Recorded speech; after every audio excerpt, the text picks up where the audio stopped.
I wanted to talk about simplifying radical expressions and simplifying expressions that contain fractional or rational exponents because I kind of glossed over that in class a little bit. I wanted to make sure you were clear on what the rules are. So when I'm asking you to write something in simplest radical form, that means that all radicals have to be fully simplified and there aren't any radicals in denominators. So I'm going to walk over a couple of quick examples here. You should remember most of these. If I had the cube root of 24, you know how to work with that. You factor 24 as much as you can, so 2 times 2 times 2 times 3. And then it's a cube root, so instead of looking for pairs of like factors as a square root would, it looks for trios of like factors. Well, we have 3 2's here. So since I have a trio of those factors, I'll be able to pull one of those out front. And the 3, which is alone, would stay behind in the radical. Don't forget to keep the index on your radical because that means it's a cube root, not a square root. So that's pretty much what we've been doing with simplifying radicals the entire time.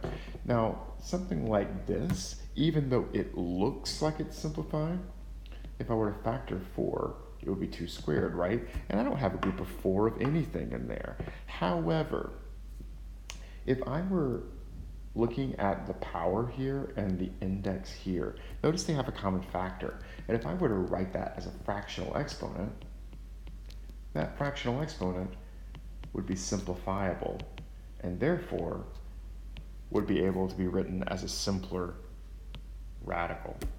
So if you have a common factor between the index and the powers on the inside, on the radicand, then you really should go ahead and simplify that. Now, radicals and denominators. You learned a while back, and we talked earlier this year, about what to do if you have a square root in the bottom. You multiply the top and bottom by square root of 3, and the reason you do that is because that gives you on the bottom square root of 9, which has a pair of 3's in it, so that would give you a 3 on the bottom. It rationalizes the denominator, turns it into a rational number. And then you multiply the same thing on top, and there's that simplification. Now, what we haven't talked about is what to do if you're simplifying something, rationalizing something, where you have something besides a square root on the bottom. And there's an inclination for people to want to sort of follow the exact same rule with like bigger roots. But if I took the 5th root of this 2 squared on the bottom, so it's 5th root of 4, and I tried to multiply that by another 5th root of 2 squared, then that would give me the 5th root of 2 to the 4th, which means I'd only have a group of 4 things inside, and I need 5 because it's a 5th root. So when you're talking about simplifying roots by rationalization, especially if they're bigger than square roots, think of completing sets. A 5th root would need 5 like factors inside of it to simplify. Right now, the 5th root of 2 squared right here has 2 things. So in order to complete a set of 5, I would need 3 more 2's to be multiplied in there. When I multiply that through, that would give me the cube root of, sorry, not the cube root, the 5th root of 2 to the 5th, and that would give me 2. So keep in mind, rationalization is about completing sets, so you can actually simplify radicals in the denominator away. So this is what that would look like. And then I have that 6 on top and the 2 on the bottom, which are both outside the radical. And that means that that could be simplified. Now, rational expressions. Rational exponents. The rules are this. All bases that can be legally combined should be combined. There are no negative exponents in your answer, and there are no fractional exponents in the denominator, because a fractional exponent is basically a radical. So what I'm going to do is sort of address each of these rules in this example one at a time. So all bases that can be legally combined are combined. So if you look at the fraction, I have a 3 on top and a 9 on bottom. That would simplify into 1/3. And then I have a bunch of x's. So on the bottom, I have x to the 2/3 and x to the negative 1/4. So that means I would add those two things together.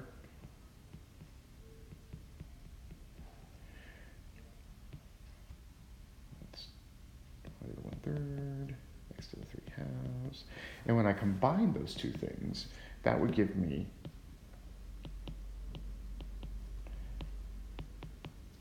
a 3 there. And keep in mind that coefficient is separate from the base. So let's see, 2/3 minus 1/4, that would be a common denominator of 12. So that would be, so this would be an 8 and this would be a minus 3. By the way, this y here, of course, is y to the first. So I'm going to have x to the 3/2, y to the 1/3, over 3 times x to the 5/12, y to the first. Now, I have bases here that can be combined as well. X on top and bottom, y on top and bottom. Remember, you subtract exponents for those. So that 3 that's on the bottom is going to stay on the bottom, so I'll write that as 1/3.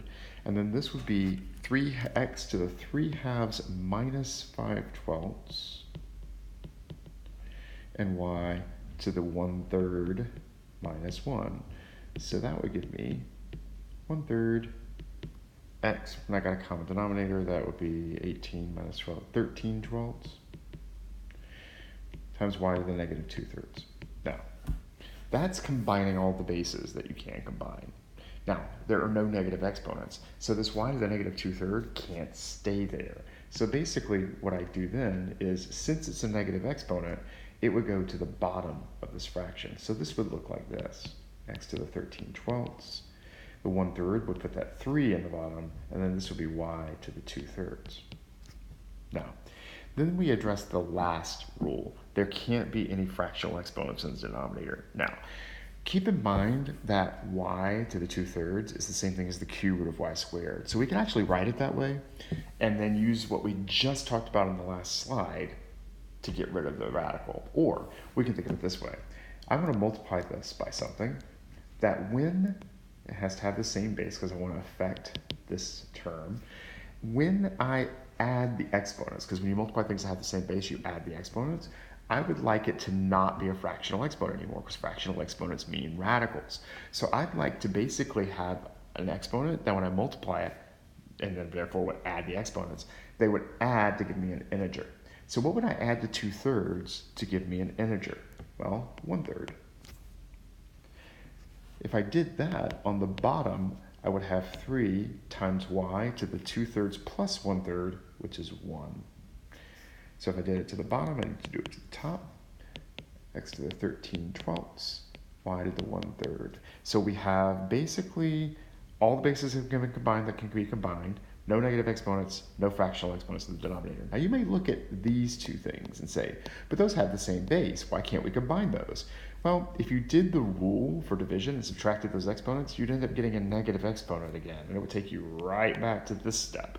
And you'd have to get rid of the negative exponents. You'd go right back here, and then you go, and you get stuck in this eternal loop. So basically, once the bottom two things are satisfied, if it causes two bases to be separate, that's okay. And one more word about this. Keep in mind, I'm multiplying by the cube root of y squared, which is what y to the 2/3 is.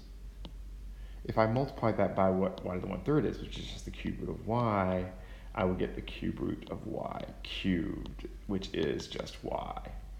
Notice, I did that, but I didn't have to keep up with any of the, to change it to radical form. I could just do it with the fractional exponents.